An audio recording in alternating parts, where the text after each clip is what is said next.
D1 news ప్రేక్షకులకు నమస్కారం. Health first కార్యక్రమంలో భాగంగా ఈరోజు రాజరాజేశ్వరి హాస్పిటల్స్ పెదకాకానికి చెందిన general surgeon doctor K Ramalingeswararao గారు షుగర్ వ్యాధి వల్ల వచ్చే కాలిపుండ్లు, వాటి చికిత్సా విధానాలు, తొలి దశలో వాటిని గుర్తించడం ఎలా గురించి వివరిస్తారు. డాక్టర్ రామలింగేశ్వరరావు గారు నమస్కారం. నమస్కారం డాక్టర్ గారు, షుగర్ల వల్ల కాలికి పుండ్లు ఎందుకు వస్తాయి, దాని గురించి వివరిస్తారా? ఈ షుగరు పేషెంట్లకి కామన్ గా ఒక్కోసారి చాలా మందికి కాలి పుండ్లు ఏర్పడతాయి. ఈ షుగర్ పేషెంట్లకి కాలి పుండ్లు ఏర్పడటానికి కారణాలు ముఖ్యంగా రెండు. ఒకటి న్యూరోపతి, రెండు ఇస్కీమియా. న్యూరోపతి అంటే నరాలు అని అంటారు తెలుగులో, కానీ నాడులు, నెర్వ్స్ అనమాట. ఈ షుగర్ పేషెంట్లకి 2 ఏళ్ళు, 5 ఏళ్ళు, 10 ఏళ్ళు, మధ్య వయసు, పెద్ద వయసులో వచ్చిన వాళ్ళకి ఈ న్యూరోపతి అనేది ఉంటుంది. జనరల్ గా షుగర్ పేషెంట్ల అందరిలో న్యూరోపతి ఉంటుంది. Diabetic neuropathy. న్యూరోపతి అంటే నెర్వ్స్, ఈ పెరిఫెరల్ నెర్వ్స్ ముఖ్యంగా కాళ్ళకి సప్లై చేసే నెర్వ్స్, నాడులు అంటారు. ఆ నాడులకి బలహీనపడిపోయి నాడులు అంటే మీకు తెలిసిపోయి ఉంటుంది. స్పర్శ, మనం చేతి ముట్టుకున్న స్పర్శ తెలిసింది, నొప్పి తెలిసింది అంటే నాడులు కరెక్ట్ గా పనిచేస్తున్నట్టు లెక్క. పెయిన్ టచ్ అండ్ పెయిన్, అవి రెండు కరెక్ట్ గా ఉంటే నాడులు, నెర్వ్స్ బాగానే నార్మల్ గా పనిచేస్తున్నట్టు లెక్క. కానీ ఈ షుగర్ పేషెంట్లో ఈ నాడులు, నెర్వ్స్ బలహీనత పడిపోయి వాళ్ళకి టచ్ అండ్ పెయిన్ తెలియదు, అంటే స్పర్శ తెలియదు, నొప్పి నెమ్మదిగా కొన్ని సంవత్సరాలకు వచ్చే కొద్దికి తగ్గిపోతా ఉంటుంది. సపోజ్ కాలికి మనం ఏదన్నా చిన్న గుండు సూది కానీ, ఈ పెన్ కానీ ఈ పాయింట్ పెట్టేసేసి ఇట్లా మామూలుగా మనకి కాలు అనుకోండి, కాలుకి ఇట్లా అంటే మనకి ఆ పెయిన్ తెలుస్తుంది, టచ్ కూడా తెలుస్తుంది. మనం కళ్ళు మూసుకున్నా కూడా ఎక్కడ కూర్చోంటే అక్కడ తెలిసిపోతుంది. సో టచ్, పెయిన్ తెలిసిపోతాయి. ఇదే వయసు షుగర్ కొన్ని సంవత్సరాల తర్వాత న్యూరోపతి అంటాం. న్యూరోపతి అంటే నెర్వ్స్ బలహీనపడిపోయి, ఈ నెర్వ్ కొంత బలహీనపడిపోయేటప్పటికి నెర్వ్ పనిచేయటం తగ్గిపోతా ఉంటుంది. ఆ తగ్గిపోతా ఉంటే 2 ఏళ్లకో 3 ఏళ్లకో కొంతమంది పేషెంట్స్ కి ఊరికే అట్లా అంటే తెలియదు. ఇట్లా గట్టిగా గుచ్చితే కొద్దిగా తెలిసిందండి అంటారు, గట్టిగా గిచ్చితే కొద్దిగా తెలిసింది అంటారు. కొంతమందికి ఈ ఉంటాయి గుండు సోదులు కానీ ఇవన్నీ, అసలు ఎట్ట గచ్చినా నాకేం తెలియట్లేదండి అంటారు. స్పర్శ కోల్పోతారు అనమాట. ఈ స్పర్శ అనేది మెయిన్ అనమాట. స్పర్శ ఉండదు కాళ్ళకి, అడుగు భాగం, సోల్ ఆఫ్ ది ఫుట్ లో స్పర్శ ఉండదు. స్పర్శ ఉండకపోయేటప్పటికి వాళ్ళు చెప్పులు వేసుకుంటారు, పని చేసుకుంటుంటారు, వెళ్తుంటారు బయటికి, లోపలికి అన్ని తిరుగుతూ ఉంటారు. సో ఒకసారి చెప్పులు లేకుండా తిరగాల్సిన అవసరం అందరికి, చాలా మందికి పడుతుంటుంది. వాళ్ళకి ఎక్కడో నడిచేటప్పుడు, ఎక్కడో బల్ల, ఇంట్లోనో ఆఫీస్లోనో నడిచేటప్పుడు బల్లలు, కుర్చీలు అయ్యో కొట్టుకుంటాయి, తెలియదు. అదే షుగర్ లేని పేషెంట్ అంటే ఏమాత్రం టచ్ అయితే వాడి వెంటనే తెలిసిపోతుంది, వెంటనే అబ్బో నొప్పి అని చూసుకుంటాడు. అదే షుగర్ ఉన్న పేషెంట్లకి దెబ్బ తగిలినా కూడా వాడికి ఏం తెలియదు అసలు. ఆ పేషెంట్కి వెళ్ళిపోతాడు, నొప్పి ఉండదు, స్పర్శ ఉండదు. తగిలింది ఏదో అక్కడ ఇంజురీ అయింది, అది తెలియదు, ఇంటికి వెళ్ళిపోతాడు.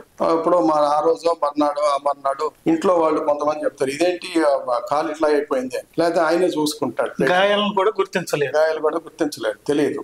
ఎందుకంటే నొప్పి ఉండదు, స్పర్శ ఉండదు. ఆ గాయాలు గుర్తించలేనప్పుడు కొన్ని రోజులు అయిన తర్వాత inflammatory changes, wound healing process లో అవన్నీ వచ్చి వాపు, ఎర్రబడటం, చీమ్ పట్టడం, రక్తం, అన్ని జరిగినప్పుడు ఆ పేషెంట్ ఇదేంటి నిన్న బాగానే ఉంది, వాళ్ళు ఎట్లా ఉంది అని అనుకొని అప్పుడు డాక్టర్ గారి దగ్గరికి వస్తాడు అనమాట. అంటే కారణం అనేది ఏంటంటే న్యూరోపతి, నాడులకి బలహీనపడిపోయి స్పర్శ, నొప్పి తెలియకుండా ఉన్నందువల్ల దెబ్బలు తగిలినా కూడా వాళ్ళకి తెలియవు. వాళ్ళు తెలుసుకున్న తర్వాత డాక్టర్ గారి దగ్గరికి వస్తారు. వచ్చినప్పుడు అది ఏమైంది, ఎంత ఉంది పుండు, డయాబెటిక్ వూండ్ ఎంత లోతు ఉన్నది, ఎంత వరకు ఉన్నది, గాయం అనేది ఎంత ఉన్నది, దాన్ని జడ్జ్ చేసి దానికి ఏం చేయాలనేది ట్రీట్మెంట్ అనేది ఫాలో అవుతారు అనమాట. ఇది మెయిన్ కారణం. తర్వాత డయాబెటిక్ పుండు వచ్చిన తర్వాత వస్తుంది, డాక్టర్ గారు దాని వైద్యం దాన్ని మొదలు పెడతారు, చేస్తారు. కానీ కొంతమందికి ఈ పుండు 30 రోజుల్లో తగ్గుద్ది, లేకపోతే 1 నెల రోజులు పడుతుంది. కొంతమందికి తగ్గదు, 6 నెలలు పడుతుంది. ఇంకొంతమందికి ఇంకా టైం అని కానీ చెప్పలేం. ఈ లోపల ఎప్పుడైనా సరే ఈ కాళ్ళు వేళ్లకి నల్లబడిపోతాయి, అంటే గ్యాంగ్రీన్ అంటాం. రంగు మారిపోతాయి, నల్లబడిపోతాయి. ఎందుకు అని అంటే బ్లడ్ సప్లై తగ్గిపోతుంది. సో మొదట న్యూరోపతి చెప్పాను, తర్వాత ఇష్కీమియా అంటే బ్లడ్ సప్లై, బ్లడ్ పుండికి రక్త సరఫరా పుండికి సరిపడనంత చేరదు. ఇప్పుడు అదే డాప్లర్ స్టడీ అంటాం, ఆర్టీరియల్ డాప్లర్ స్టడీ అంటాం. డాప్లర్ స్టడీలో రక్తనాళాలు సైజు డయామీటర్ తగ్గిపోతాయి. అంటే సుమారు ఈ సైజు రక్తనాళం ఉండాలంటే షుగర్ పేషెంట్ లో ఈ సైజు అయిపోతాయి, అంటే డయామీటర్ తగ్గిపోతుంది, కుంచుకుపోతాయి. లోపల ఎథెరోస్క్లెరోసిస్ వస్తుంది, రక్తనాళాల గోడల్లో ఎథెరోస్క్లెరోసిస్ చేంజెస్ వచ్చి రక్తనాళాల సైజు తగ్గిపోయి గుండె నుంచి 100% రక్తం బయటకు వచ్చింది అనుకోండి, ఆ కాళ్ళ వేళ్లకి చేరేటప్పటికి 30%, 40%, 60% చేరుతుంది. అది నార్మల్ గా పుండేమీ లేనంత వరకు ఆ 40, 50, 60% ఆ వేళ్ళు లైవ్ అంటే జీవం ఉండటానికి సరిపోతుంది, దెబ్బలు తగలకపోతే. ఈ దెబ్బలు తగిలి పుండ్లు ఏర్పడి ఆ పుండ్లు చీమ్ బట్టి ఇన్ఫెక్షన్ అయ్యి ఆ ఎంత వైద్యం చేసినా ఆ వూండ్ హీల్ అవ్వటానికి మెయిన్ గా బ్లడ్డే కావాలి.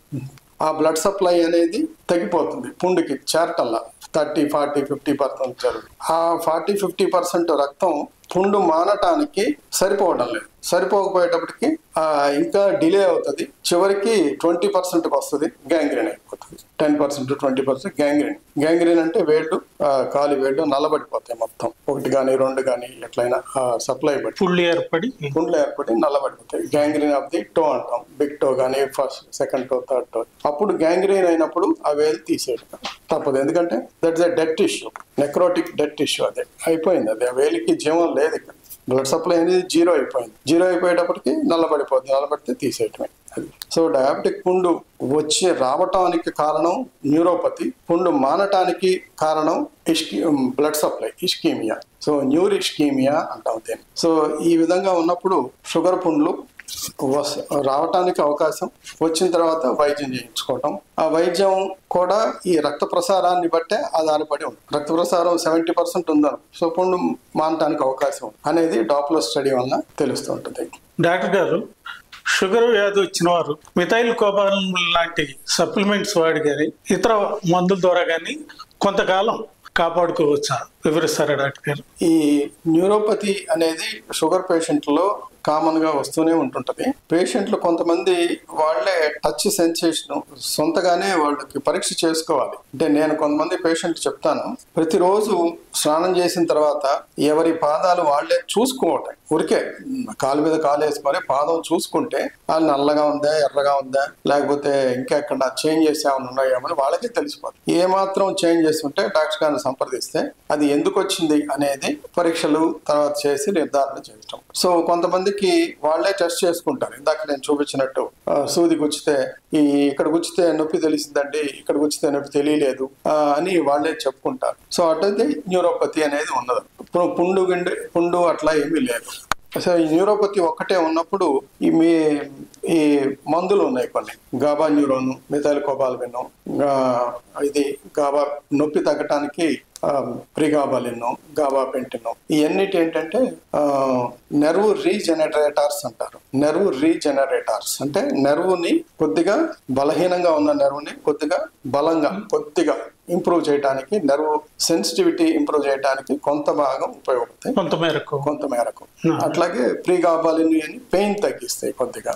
సో ఈ మిథైల్ కోబాల్మిన్, ప్రిగాబాలిన్, గాబాపెంటిన్ వీటిల్లో ఇంకా అడ్వాన్స్డ్ రకాలు కూడా వచ్చినాయి కొన్ని. ఇవి వాడుకోవటం వల్ల న్యూరోపతి అనేది కొద్దిగా ఇంప్రూవ్మెంట్ ఉంటుంది, డెఫినెట్ గా ఉంటుంది కొద్దిగా. ఈ షుగర్ కాలిబుడ్లకి చికిత్సా విధానాలు ఎన్నెన్ని ఏ దశల్లో ఉంటాయో పూర్తిగా వివరిస్తారా డాక్టర్ గారు? షుగర్ పేషెంట్లకి కాళ్ళకి దెబ్బలు తగిలి పుండ్లు ఏర్పడిన తర్వాత ఆ పుండ్లు ఏ దశలో ఉన్నది అంటే చిన్న పుండ, పెద్ద పుండ, డీప్ ఉండ, సూపర్ఫిషియల్ ఉండ, ఎముకలకి బోన్స్ ఇన్వాల్వ్మెంట్ ఉంది, ఆస్టియోమైలిటిస్ ఉందా, ఎంతవరకు ఉన్నది అనేది పరీక్షలు, ఎక్స్రేలు, డాప్లర్ స్టడీ వీటన్నిటి ద్వారా క్లినికల్ ఎగ్జామినేషన్ ద్వారా నిర్ణయం చేస్తాం. సో చికిత్సా విధానంలో ఎప్పుడైనా చిన్న పుండు కానీ పెద్ద పుండు కానీ పేషెంట్ తెలియక వచ్చినప్పుడు డ్యూరేషన్ ని బట్టి, అంటే పేషెంట్ కొంతమంది బొబ్బలు వస్తాయి, నీరు గారుతుంది, తర్వాత చీమ్ గారుతుంది, ఏ స్టేజ్ లో వచ్చాడు పేషెంట్ అన్న ఏ స్టేజ్ లో వచ్చినా సరే ట్రీట్మెంట్ ఇస్తే దాన్ని బట్టి ఆ స్టేజ్ని బట్టి ట్రీట్మెంట్ ఉంటుంది. సో మొదట బొబ్బలుగా వచ్చినాయి అనుకోండి, సో రాగానే బొబ్బలు తీసేసేసి క్లీన్ చేసి దానికి ట్రీట్మెంట్ చేసి యాంటీబయాటిక్స్, తర్వాత pain killers, wound healing drugs ఇవన్నీ వాడతాం. కొన్ని రోజులు చూసిన తర్వాత ఆ పేషెంట్ కి ఇన్ఫెక్షన్ తగ్గకుండా మేము చేసిన డ్రెస్సింగ్ లో నుంచే చీమ్ వస్తూ ఉంటుంది. ఆ చీమ్ వచ్చినప్పుడు ఇంకా అంటే ఈ మనం చేసిన వైద్యం సరిపోలేదు, ఇంకా ఉన్నది అంటే అప్పుడు డిబ్రైడ్మెంట్ చేయాలి. డిబ్రైడ్మెంట్ అంటే ఆ లోకల్ ఉన్న చీము, ఈ డెడ్ టిష్యూ అంతా తీసేయాలి. కుళ్ళు తెలుగులో కుళ్ళిపోయింది అని అంటారు. అదంతా క్లీన్ చేసి డిబ్రైడ్మెంట్ చేసేసేస్తే ఆ లోకల్ గా ఉన్న ఇన్ఫెక్షన్ అంతా తీసేసిన వాళ్ళు మొత్తం. లోకల్ ట్రీట్మెంట్ అది. లోకల్ అంటే ఆ పుండు చుట్టూ ఉన్న ఈ చెడిపోయిన డెబ్రిస్ అంతా తీసేస్తాం, ఆపరేషన్ చేసేస్తాం. అదే తర్వాత సిస్టమిక్ ఇన్ఫెక్షన్ ఉంటుంది, అంటే శరీరం మొత్తం ఈ బ్యాక్టీరియా ఇన్ఫెక్ట్ అవుతుంది. దానికి యాంటీబయాటిక్స్ వాడతాం అన్నమాట. యాంటీబయాటిక్స్ వాడితే సిస్టమిక్ ఇన్ఫెక్షన్ కొద్దిగా కంట్రోల్ వస్తుంది. లోకల్ వూండ్ డ్రైన్ అవ్వాలి. ఏ రోజుకి ఆ రోజు ఉన్న ప్రెస్ అంతా రోజు డ్రెస్సింగ్ చేసుకుంటూ క్లీన్ చేసుకుంటూ ఏ రోజుకి ఆ రోజు డిబ్రైడ్ చేసుకుంటా ఉంటే లోకల్ ఇన్ఫెక్షన్ కొద్దిగా తగ్గుతుంది. సిస్టమిక్ ఇన్ఫెక్షన్ యాంటీబయాటిక్స్, మిగిలిన డ్రగ్స్ ప్లస్ సప్లిమెంటరీ థెరపీ, అంటే హిమోగ్లోబిన్ లేకపోతే బ్లడ్ ఎక్కించడం, లేకపోతే బి కాంప్లెక్స్ అని మిగిలిన ఈ ఇందాక చెప్పిన మిథైల్ కోబాల్ ఇవి సప్లిమెంటరీ అన్ని ఇస్తాం. వీటన్నిటికన్నా పేషెంట్ కి ఇది చికిత్సా విధానంలో డిబ్రైడ్మెంట్, తర్వాత డైలీ డ్రెస్సింగ్స్, యాంటీబయాటిక్స్ ఇవి వాడు. ఇన్ని చేసినా కూడా కొంతమందికి వాళ్ళకి బ్లడ్ సప్లై అనేది ఆ వూండ్కి సరిపడలేకపోతే గ్యాంగ్రీన్ అవుతుంది. గ్యాంగ్రీన్ అయినప్పుడు వేళ్లు తీస్తుంటారు కొంతమందికి కాళ్ళు బిలోనీ యాంపుటేషన్ అంటాం, అంటే నీ మోకాల కింద వరకు కొంతమందికి యాంపుటేట్ చేస్తాము. కొంతమందికి అయితే ఎబోనీ కూడా యాంపుటేట్ చేస్తుంటాము. ఎందుకంటే వాళ్ళ శరీరంలో రక్తనాళాల సైజ్ తగ్గిపోయి ఆ వూండ్కి సరిపడ రక్త ప్రసారం లేకపోయేటప్పటికి ఆ ఇన్ఫెక్షన్ అనేది కింద నుంచి పైకి పెరుగుతానే ఉంటుంది ఎంత వైద్యం చేసి. అందువల్ల ఇక కుదరదు అనుకున్నప్పుడు యాంపుటేషన్ చేస్తాం అన్నమాట. సో యాంపుటేషన్ ఫింగర్స్, టోస్ కానీ లెగ్ కానీ చేయకుండా వీలైనంత వరకు మేము ప్రయత్నం చేస్తాం. ఒక్కోసారి తప్పదు. ఈ వూండ్ హీలింగ్ లో కూడా ఎక్కువగా యాంటీబయాటిక్స్, డ్రగ్స్, మెడిసిన్స్ వాడతాము. బట్ పేషెంట్స్ కూడా డైట్, షుగర్ ట్రీట్మెంట్ లోనే ఫస్ట్ ట్రీట్మెంట్ షుగర్ పేషెంట్ కి డైట్, ఎక్సర్సైజ్, ఆహార నియమాలు, శరీర వ్యాయామం, ఈ రెండే మెయిన్. Diet, exercise. ఈ షుగర్ పుండు పేషెంట్ ఎక్సర్సైజ్ ఏమి చేయలేడు. డైట్ లో ఏమేంటి, ఫస్ట్ ప్రోటీన్ ఫుడ్ ఎక్కువ కావాలి. ప్రోటీన్ ఫుడ్, కార్బోహైడ్రేట్స్ తగ్గించుకోవాలి. ఎందుకంటే కార్బోహైడ్రేట్స్ వల్లే షుగర్ పెరగటం, ఇన్ఫెక్షన్ అనేది రావచ్చు. సో కార్బోహైడ్రేట్స్ బాగా తగ్గించి ప్రోటీన్స్ ఎక్కువగా తీసుకోవాలి. ఈ ప్రోటీన్స్ తో పాటు ఈ మైక్రో న్యూట్రియంట్స్, మైక్రో న్యూట్రియంట్స్ వీటిని కూడా ఎక్కువగా తీసుకుంటే వూండ్ హీలింగ్ కి ఉపయోగపడతాయి. ఈ మైక్రో న్యూట్రియంట్స్ ఎన్ని వేటిల్లో ఉన్నాయంటే కూరగాయలు, వెజిటబుల్స్. ఎన్ని వెజిటబుల్స్ తీసుకొని, వెజిటబుల్స్ వల్ల షుగర్ పెరగదు, ప్రోటీన్ వల్ల షుగర్ పెరగదు, ఫ్యాటీ కంటెంట్ వల్ల డైట్ లో ఫ్యాట్ ఉంటుంది. డైట్ లో 3 రకాలు, కార్బోహైడ్రేట్స్, ఫ్యాట్, ప్రోటీన్స్.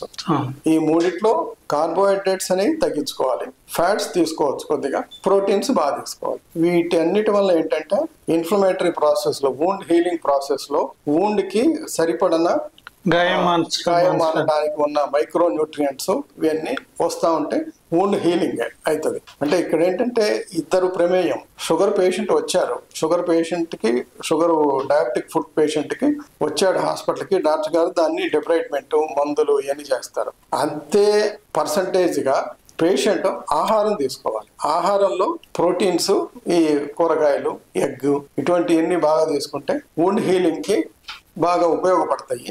మేము ఎంత డిబ్రైడ్మెంట్ చేసి యాంటీబయాటిక్స్ ఎన్ని చేసినా అసలు పేషెంట్ ఏమి తినకపోతే, ఆహార నియమాలు లేకపోయినా పోషకాహారం లేకపోయినా పుండుకి కావాల్సింది పోషకాలు. అందువల్ల ఆహారం కూడా వీటిలో తీసుకుంటే పుండు మానటానికి కొంతమందికి చాలా అవకాశం ఉంటుంది. యాంపుటేషన్స్ కూడా కొంతమందికి ప్రివెంట్ చేసాం. ఇట్లాగే వేళ్ళు కానీ కాళ్ళు కానీ వాళ్ళకి పేషెంట్స్ కి నచ్చజెప్పి మీరు ఆహార నియమాలు చేయండి, బాగా ఎక్కువగా ప్రోటీన్ ఫుడ్, కూరగాయలు ఇవన్నీ ఎక్కువగా తినాలి, రైస్ తగ్గించుకోవాలి అని చెప్పిన వాళ్ళల్లో వాళ్ళు కొంతమంది నేను చెప్పిన మాటలు విన్నారు. వాళ్ళకి యాంపుటేషన్ కూడా జరగలేదు, పుండు నయమైంది, ఇంటికి వెళ్ళిపోయారు. కొంతమంది జాగ్రత్తలు తీసుకోవాలి. అందువల్ల షుగర్ పుండ్లు అనేది జాగ్రత్తగా ఉండటం, వైద్యం చేయించుకోవటం, సలహాలు పాటించడం ఉంటే చాలా వరకు మెరుగ్గా ఉంటుంది. నిప్పు నివారణకు వాడే ప్రిగాబ్లిన్ లాంటివి రెగ్యులర్ గా వాడచ్చా? ఏ మోతాదులు, ఏ పరిస్థితుల్లో తీసుకోవాలని కొంచెం మా ప్రేక్షకులు వివరించండి. అంటే ఈ డయాబెటిక్ న్యూరోపతి వలన నొప్పి కూడా వస్తుంది.